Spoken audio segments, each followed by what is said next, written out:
Have you ever looked at someone you thought was your friend and wondered, do they even see me the same way I see them? Or quietly ask yourself, wait, am I the problem here? Modern friendships can be weird. They end over text, feel incredibly one-sided, and sometimes you're left wondering if you're a priority or just convenient.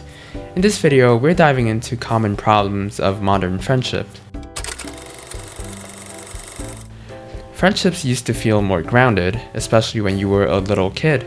Your friends were people you saw every day, the ones you sat next to in class, rode the bus with, or played outside with until the streetlights came on. You didn't choose each other with checklists or compatibility. You became friends because you existed in the same world, same school, same lunch table, same backyard. That's proximity-based friendship, and back then it worked because life gave you automatic closeness. Fast forward to adulthood, everything changes. Friendship becomes intentional. You no longer bump into people every day. You have to make time, text, plan, coordinate schedules, and that gets harder when life starts throwing in full-time jobs, relationships, family obligations, and burnout. Now you can add anyone with a tap. You're connected to hundreds of people on apps, and yet somehow it feels lonelier than ever. This is something I still struggle with, the disconnect between always being online and still feeling unseen. That hollow feeling of watching someone's story and realizing you're not part of it anymore. Back then, you had landlines and letters. If someone wanted to talk, they called, and if you missed it, they'd try again later. That was it. There was no left unread, no ghosted, no slow silent phase while still liking each other's posts. There weren't layers of digital etiquette that made friendships feel like emotional puzzles. And here's the core of it. It's not just technology that's changed. We've changed. Adulthood doesn't just steal your free time, it shifts your priorities. And in that shift, a lot of friendships, especially ones that were never built on intention, start to crack. The loneliness epidemic we're seeing today is not just lack of friends, it's a lack of belonging. It's feeling like you're always reaching out but rarely held. It's realizing that closeness now has to be chosen, and not everyone's choosing you back. Friendships feel less stable today because the foundation they used to sit on, routine, presence, shared environments, is gone. Now we're left to build them from scratch, one text at a time, hoping someone chooses to build with us. You've probably heard people say, I'm such a low-maintenance friend, or we don't talk often, but when we do, it's like nothing's changed. And sometimes that's true, but sometimes it's just an excuse. See, low maintenance used to mean something different. It meant your bond was so strong that you didn't need constant communication to stay close. Life could get busy, but the trust was solid. But now, low maintenance has started to sound like code for you shouldn't expect anything from me. There's a difference between being secure in your connection and being neglected. So when you notice a lack of effort in your friendship, ask yourself, is it a low maintenance friend, or one of you doesn't feel like putting in the effort? High maintenance friendships get a bad rep. They're clinging or too much work. But sometimes they're just friendships with effort. They're the ones who check in, that plan ahead, that actually makes time for you without guilt tripping you about it. The real issue isn't maintenance, it's mutuality. A low maintenance friendship isn't healthy if it's always you doing the reaching out, and the high maintenance ones isn't toxic if it's full of care, consistency, and love. The tension is this. We all crave low pressure friendships, but no one wants to feel like they don't matter. So maybe the question isn't, are you high or low maintenance? It's, does this friendship feel balanced? Because friendship at its core should never feel like emotional labor for just one person. It should feel like a choice both people keep making. This is literally the core of whether you're truly friends. Forget the deep talks, forget the years you've known each other. If reciprocity isn't there, if the effort isn't mutual, you're not in a friendship, you're in a one-sided performance. Reciprocity isn't about keeping score. It's about emotional balance. It's not, I texted you, so you owe me a text. It's I show up for you. Do you even notice? Try this experiment. Go 72 hours without initiating anything. No texts, no story replies, no you up check-ins, just silence. What happens? Do they reach out? Do they notice? Do they care? Or does this friendship evaporate the second that you stop feeling it? That answer right there is the truth. Because real friends don't just respond, they initiate. They don't make you feel needy for wanting connection. They remind you that you matter without being asked.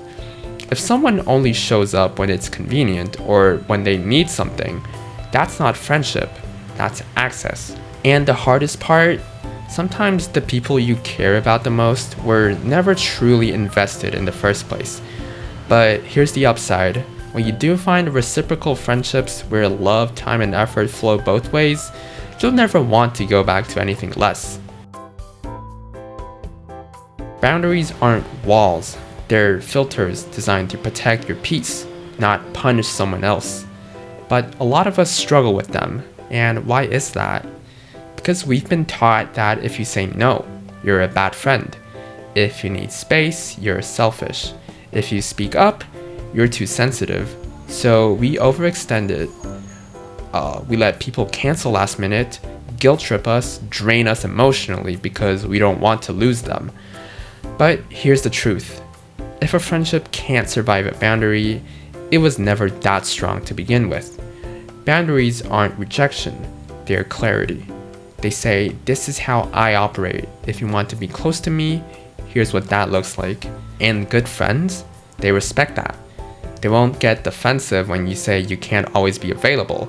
They won't punish you for not replying right away. They won't assume your life revolves around theirs. Boundaries make relationships sustainable. They turn pressure into safety, obligation into choice, burnout into balance. So here's the reminder. You don't owe anyone unlimited access to your time, energy, or emotional bandwidth. Not even your oldest friend. Not even the one who really needs you right now. Friendship doesn't mean constant availability. It means mutual respect. People always say communication is key. But in friendships, it's more than just a cliche.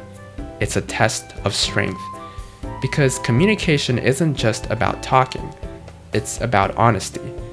It's being able to say, hey, that hurt my feelings, or I feel a little out lately, and knowing the friendship won't fall apart because of it. Friendships that can't survive conflict, they're not deep, they're fragile. If you feel like you're always walking on eggshells, if bringing up even small issues makes you anxious, if you're constantly rehearsing texts in your head before sending them, that's not safety. That's emotional management, and you're doing all of it alone. Real friendships are built on trust, and trust isn't tested in good times. It's tested when there's tension. The healthiest friendships don't avoid conflict. They move through it. Conflict avoidant dynamics might feel peaceful on the surface, but underneath, there's distance, unspoken resentment, a version of you that's slowly silencing itself. And if you can't be honest with your friends, are you really friends, or are you just trying not to be left behind? So here's the challenge. Pay attention to how people handle your honesty. Not just your joy, not just your fun, but your truth. Because the people who can meet that with care instead of defensiveness, those are the ones worth keeping. Let's talk about something no one really teaches you. How to let people go without feeling like a villain. Cutting someone off sounds harsh, and maybe it is, but sometimes it's the kindest thing you can do for yourself. Because the truth is, some friendships don't end with a fight, they end with a pattern. You shrink yourself to keep the peace. You lower your expectations over and over. You forgive, explain, and rationalize until there's nothing left but resentment. And then one day, you just stop. Not out of bitterness, but because you finally realized this person doesn't show up for me the way I show up for them. And that's the moment it clicks. You don't have to announce it. You don't need a dramatic exit speech. You can just disengage. Because not all disconnections need closure. Some just need boundaries and distance. Cutting someone off isn't about hate, it's about healing. It's about choosing peace over chaos, clarity over confusion, and reminding yourself that your energy is currency and not everyone deserves access to it. Here's a question that might sting a little. Are you a friend or just an option? It's a hard thing to admit, but sometimes the people we care about the most don't hold us in the same light. You're always there when they need to vent. You're the one who shows up, checks in, remembers the little things, but when it's your turn, they're suddenly busy, overwhelmed, or forgot to text back. Here's how you can tell. If you only hear from someone when they need something, if they only reach out when it's convenient, if they forget your birthday but expect you to clap for theirs, you might not be a friend. You might just be an option. And options are replaceable, and friends are chosen consistently. This isn't about being needy. It's about recognizing your own value, because you deserve to be someone's priority, not their backup plan. You deserve the kind of friendship that doesn't leave you questioning your place in someone's life. You've been wondering why it always feels one-sided, why you're drained instead of nourished. Ask yourself, am I being treated like a real friend, or am I just convenient? And if it's the latter, maybe it's time to stop showing up for people who only remember you when it benefits them. I'd like to add something I've personally experienced. If you're friends with someone who has many friends, you should keep in mind that you're most likely an option. They can dispose of you at any minute while you can't do anything about it. The fact is, they have more friends and you don't. You need them while they don't need you. Let's talk about fragile friendships, the kind that look real until the moment they're tested. You know, the type. Everything's great until there's tension. You try to express a need, set a boundary, speak honestly, and suddenly they're gone. That's because fragile friendships are built on the illusion of harmony, not truth. They only work when things are light, easy, and conflict-free. The second you challenge that surface level comfort, they crack.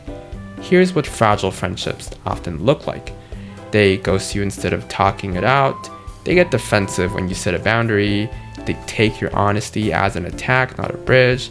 They only show up when everything's fun, but disappear when things get real. Why do some people ghost? Because they were never prepared for the reality of emotional responsibility. Because closeness without accountability is comfortable until it's not. Why does reciprocity fail? Because they like the version of the friendship where you gave more and expected less. Why do these friendships die fast? Because they were never rooted in resilience. They were rooted in performance. And the second the mask slips, there's nothing underneath. And here's the worst part. When a fragile friendship ends, you're often left questioning yourself. What did I do wrong? Was I too much? Should I have stayed quiet? But the truth is, real friendship, they don't shatter under pressure. They stretch. They wobble, but they hold. Fragile friendships fall apart not because you messed up, but because they were never strong enough to hold your full self. Friendship today is messy. It's shaped by screens, schedules, shifting priorities, and sometimes silence. It's harder to maintain, easier to lose, and confusing to define. But at its core, the need hasn't changed. We all just want to feel chosen, not out of convenience, not out of guilt, but out of love. Real friendship survives discomfort. It embraces honesty. It respects effort, and it doesn't disappear the second you ask for more. If this video made you realize some of your friendships aren't what you thought they were, that's okay. That's clarity. You deserve friendships that feel mutual, safe, and alive. Ones where you're not performing or guessing, but being. And maybe the first step towards those kinds of friendships is letting go of the ones that never really were.